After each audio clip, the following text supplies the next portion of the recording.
আসসালামু আলাইকুম। আশা করি সবাই ভালো আছেন।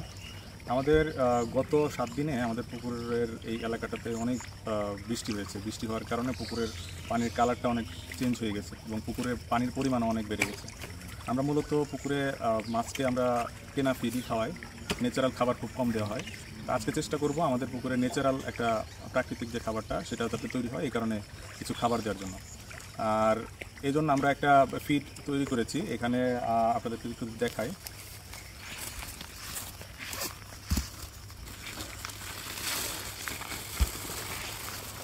এখানে আমরা খৈল দিয়ে একটা খাবার তৈরি করার চেষ্টা করেছি। এখানে খৈল আছে, খৈলের পাশাপাশি আমরা এখানে কিছু চালের গুঁড়া দিয়েছি, আর হচ্ছে চিটাগুড় দিয়েছি, এবং হচ্ছে ইস্ট পাউডার, যেটা ওই রুটি তৈরি করার কাজে ব্যবহার করা হয়, সেটা দিয়ে আমরা একটা মিক্সচার তৈরি করেছি। আজকে এই খাবারটা আমরা আমাদের পুকুরে দিব। তো আপনারা একটু সাথে থাকেন, দেখেন আমরা কীভাবে খাবারটা দেই, আপনারা অনেক কিছু জানতে পারবেন। আর আপনাদের যদি কোনো পরামর্শ থাকে আমাদের এই ভিডিওর কমেন্টে অবশ্যই করবেন, যাতে আমরাও উপকৃত হই। আমাদের পুকুরের আয়তন প্রায় 60%।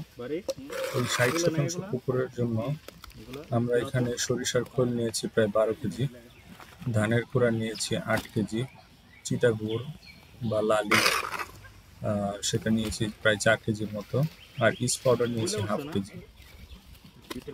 এই পুরো মিশ্রণটি একসাথে নিয়ে গরম পানি দিয়ে মিক্স করে আমরা একদিন রেখে দিয়েছিলাম।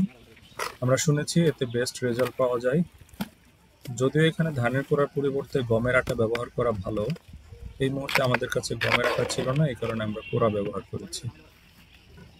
এই মিশ্রণটি যদি এবার পুকুরে দিয়ে দেখি যে রেজাল্ট ভালো আসছে, তাহলে আমরা পরবর্তীতে আটা ব্যবহার করব।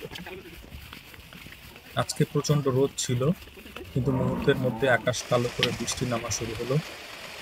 যদিও বৃষ্টির মধ্যে পুকুরে খাবার দেওয়া ঠিক না, কিন্তু আমরা খাবারটা দিয়ে দিচ্ছি, কারণ আমরা এই মিশ্রণটা গতকালকে বানিয়েছিলাম। এই বৃষ্টির মধ্যে পুকুরে নেমে আমরা পুকুরের চারিদিকে ছিটিয়ে ছিটিয়ে খাবারটা দিয়ে দিচ্ছি। আমাদের পুকুরের পাড়ে আমরা অনেক গাছ লাগিয়েছি, এর মধ্যে কলা গাছ, মরিচ গাছ, পেঁপে গাছ রয়েছে। গত কয়েকদিন অনেক বৃষ্টি হয়েছে, কিছু কলা গাছ ভেঙেও গেছে, কিছু পরিপক্ক কলা আমরা কেটে নিচ্ছি। পুকুরের পাড়ের একটি অংশও ভেঙে গেছে। আমাদের কামরাঙ্গা মরিচ গাছে অনেক মরিচ এসেছে। মরিচগুলো গ্রান অনেক সুন্দর, যদিও এই মরিচের ঝাল অতটা বেশি না, কিন্তু গন্ধটা অনেক সুন্দর।